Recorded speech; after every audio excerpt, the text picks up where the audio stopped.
So, one thing I've noticed when traveling throughout the world is that there are just certain things increasingly that make a lot of places feel the same. And as I go to more places, I start to identify what these things are, these components of globalism and globalization that really start to make things really feel the same everywhere. And I especially see a lot of these traits among the younger generations, like teenagers and people in their early 20s, where they seem to embody these traits or go to these places or just act in a way that is evocative of globalism. Now, the question is, will they grow out of it? Because when I look at my own generation, I think we were kind of like that as teenagers too. So I think there's some hope that maybe they'll grow out of it because some of us have grown out of it to some extent, like with the type of music we listen to, the type of clothes we wear, who we associate with, the types of restaurants we eat at, etc. So I'm going to list out like what I think are some of the main components of globalism, the things that like when you go to a place really make you feel like everywhere kind of feels the same when you see these things. The first is diversity, like having a random mix of ethnic groups, a variety of assorted peoples from across the globe, all colors of the rainbow, white, black, brown, Asian, etc. And also seeing them mixing together, like mixing in the sexual sense, but also in the social sense. Um, where you see it, and you see it again, this is something you especially see among teenagers, but the thing is, will they grow out of it? Because what I noticed was when I was a teenager, a lot of us had very diverse, multiracial groups of friends that we would associate with, that we would hang out in. But as we got older, a lot of us started, like, you could say, becoming who we are, as the old saying from a few years ago goes, like, getting into more kind of monoracial cliques. Like I noticed this in university, a lot of people who in high school might have had more diverse groups of friends would, as they get into university, start more hanging out with their own race. But again, that's not entirely accurate because a lot of people I know growing up have also married someone of a different race. So it's hard to say. Like, do people become less this way as they get older? Maybe, maybe not. But yes, this is one component of it, just having people of all colors of the rainbow and seeing them mixing together. And also seeing a situation where it's like the people from they bring with them a lot of their own culture from their old country and they don't fully assimilate.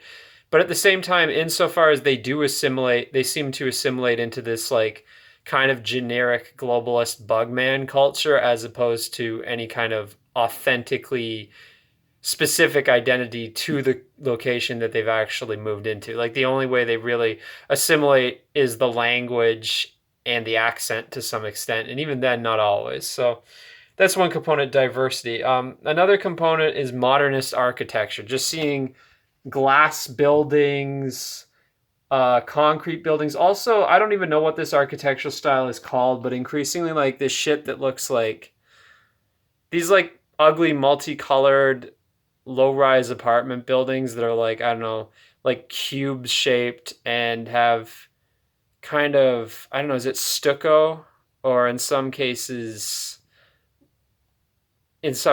concrete, I guess, with like kind of multicolored square blocks on the siding. Like I don't know, if you know it, you know it. But yeah, like just the same modernist architectural styles, and that goes for suburbia as well, which I consider inherently a modernist style. Like I think suburbia, even though it imitates traditional architecture in some ways, it's not truly traditional because of the way it's laid out. And that leads me to the next thing, which is car-centric infrastructure. Just going everywhere and seeing these big, massive stroads with huge, like crosswalks that take forever to walk across, like very very car centric design. And not only that, but also another component of globalism is seeing the same types of vehicles everywhere, especially SUVs. Like, I think SUVs are very central toward globalist capitalism. And they see it as basically the car that everybody needs to have now. Like it's become kind of like an arms race where everybody needs to have these big hulking SUVs. So like car centric infrastructure, SUVs, and car centrism, and a lot of drive through restaurants, which leads me to my next point, which is fast food mega chains. Now, this is a big one. I actually find that, like, when I go to Europe, I feel like McDonald's is very much like the epicenter of globalist culture in these places. And it's like, if I had to pick one particular institution through which globalist culture spreads its tentacles everywhere on a community level, on a micro level, it seems to be McDonald's because whenever I go to McDonald's, I notice there's a lot of teenagers there. There are always these like multiracial groups of teenagers. They're always listening to like rap music, and the McDonald's itself is often playing like American music. It's often like when I went there in Europe, I find they would often play this like 70s like soul music, like these like black love songs like Barry White or Marvin Gaye or whatever, like let's get it on. They kept playing that specific type of music. Like I am so in love with you. You know, like those kinds of songs, for some reason, they kept playing it over and over. And I do feel that there is a certain like indoctrination, like cultural indoctrination aspect to it. Like like Americana, but specifically like Black Americana, like just really pushing that as like the centerpiece of globalist culture. Because I do think globalist culture, like Black American culture, is a very, very central part of globalist culture and globalism. Like I think like the Fast and Furious movies, for instance, are very much a product of globalism. Like, yeah, they're kind of fun. Like, I like some of the older ones, like number five or whatever. But like at the same time, these movies really do strongly evoke that, and that's the kind of it's the kind of feeling I get in McDonald's also whenever I go there. I don't eat there anymore, but I do sometimes use the bathrooms there, so I'm still familiar with like the ambiance inside lately. And that brings me to my next point, which is hip hop and rap and also pop music, like just generic mainstream music, but also rap. Now, there's some overlap. Like I feel like there's certain rappers that are a bit too explicit to be really strongly considered part of like it is part of globalism, but there's different levels of it. There's like the front-facing globalism, which is the more like pop music, like Taylor Swift or whatever. But then there's the more like edgy globalism, which is like the rap music that has the more vulgar or violent lyrics, which like you may not hear at your average McDonald's. Well, at least not being played by the restaurant itself, but maybe being played by the teenagers who are there with their cell phones or whatever. But yeah, I think hip hop and pop music and all their derivatives are very much part of globalism. I don't think rock music is that strong part of globalism. I think rock music is seen as it's kind of seen as like the music of yesteryear. It's also seen as like frankly the music of white people. And I mean, I think some there might be some rock music that like it dovetails with it a bit, like some of the more mainstream rock music, like say like Nickelback and stuff like that. Like stuff like that does factor into globalism to an extent, or stuff like say U2 or Coldplay, like this sort of safer rock music. But I think the bedrock of globalist culture that really makes everywhere feel the same is pop and hip hop mostly, and their derivatives like R&B or whatever the fuck. Like I don't know all these subgenres, but yeah. Another main component of what makes everywhere feel the same is advertising. What's one thing I've noticed is like ads look the same everywhere. Billboards, bus stop ads, any kind of advertising, it just looks the same everywhere you go. Like there's that hideous corporate artwork. What's it called? Like Memphis something? That style of corporate artwork. I fucking hate that shit with like the blue and orange people and all that shit. But also like just advertising in general. Like it looks the fucking same everywhere and it just makes everywhere look ugly. Like one thing I do appreciate about Canada compared to the United States is I feel like we have fewer billboards here and I appreciate that because billboards are fucking hideous. They are a blight on the landscape. I really hate billboards. And just the over preponderance of advertising in general. Like I would say Times Square is probably the most overrated place in all of New York City. It's kind of just ugly. And same with like why do they have that crap in Piccadilly Circus in London? Like otherwise it's all these beautiful historic buildings, but then they have this one building that's covered in these hideous ads. It's just why do people like that shit? Like when I was a kid I thought it was cool, but now I'm just like this is hideous. I hate it. And of course, advertising always has to have like people with like all colors of the rainbow, and specifically like mixed race couplings are very common, and just ethnically ambiguous people, stuff like that.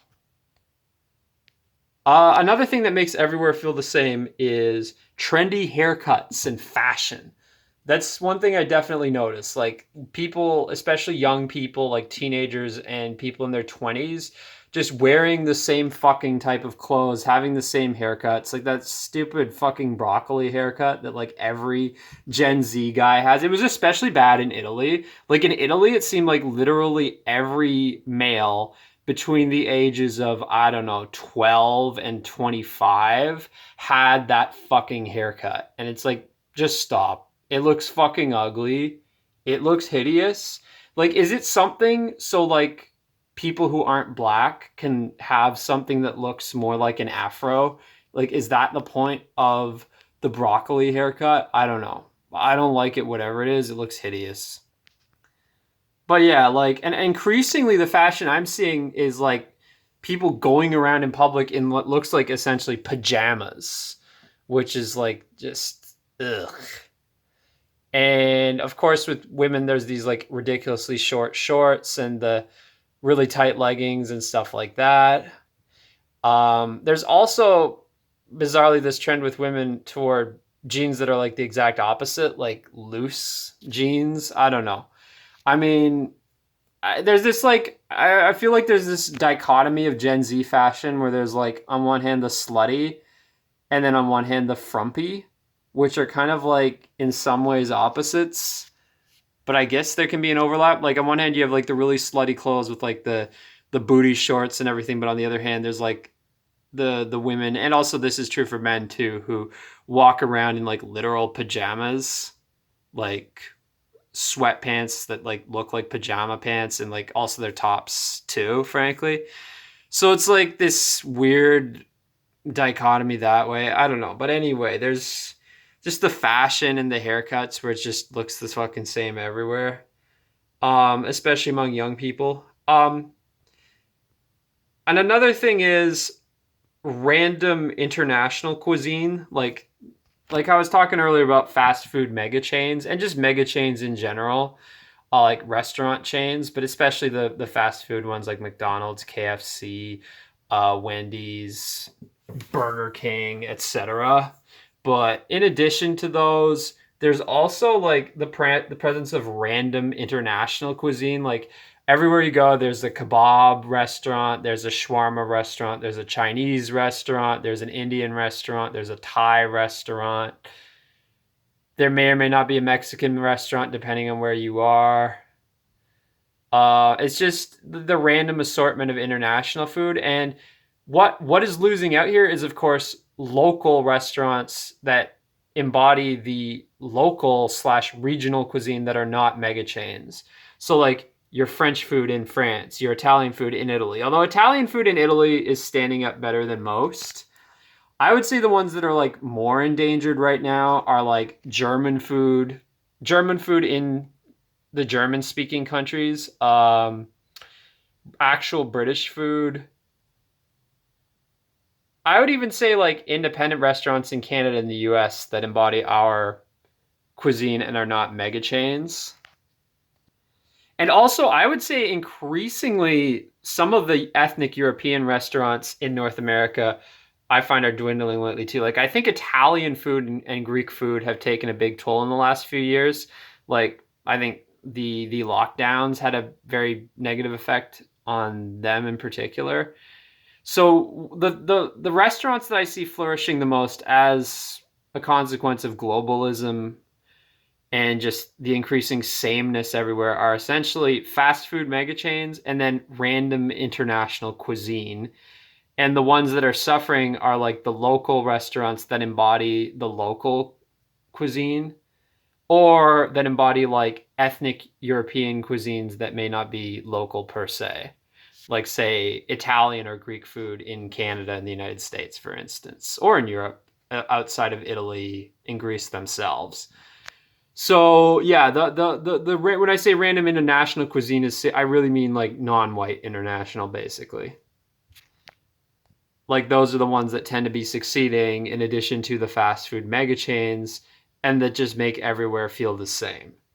The final thing that I think makes everywhere feel the same is just hearing people speaking English everywhere, rather than the local language, or conversely, hearing a mixture of random international languages like Chinese, Urdu, Hindi, Arabic, what have you, Filipino, etc. Just random languages, or just English or a mix of English and then random languages as opposed to like the local language, like be it French, German, Dutch, Swedish, what have you. Now, in some places, this is worse than others. Like Italy, Italian is very much still the lingua franca in Italy.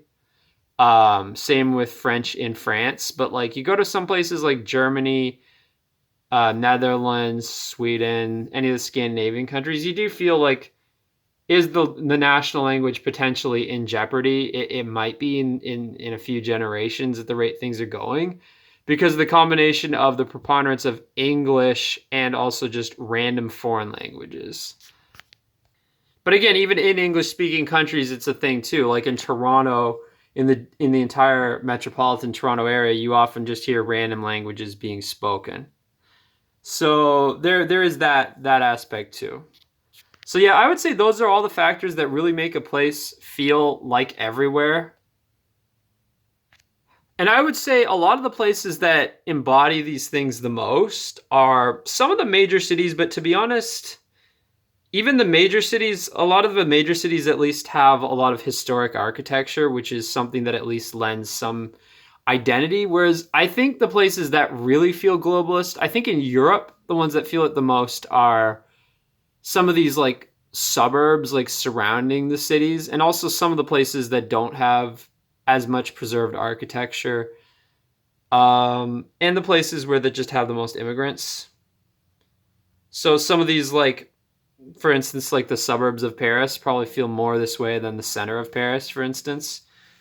Same might be true in some UK cities like London, for instance. I would say though, if you want a place that really embodies all these things, frankly, where I grew up, the suburbs of Toronto really strongly, like, pretty much tick off every single box. And maybe that's partly why it feels to me like everywhere feels the same, because it's like everywhere increasingly reminds me of where I grew up, as opposed to feeling like itself, like the place that I'm going to. And perhaps that's why these particular traits stick out to me as markers of sameness, because they remind me of where I'm from, which is a place that feels very globalized to begin with. But at the same time, I do think these are objectively the traits of globalism also.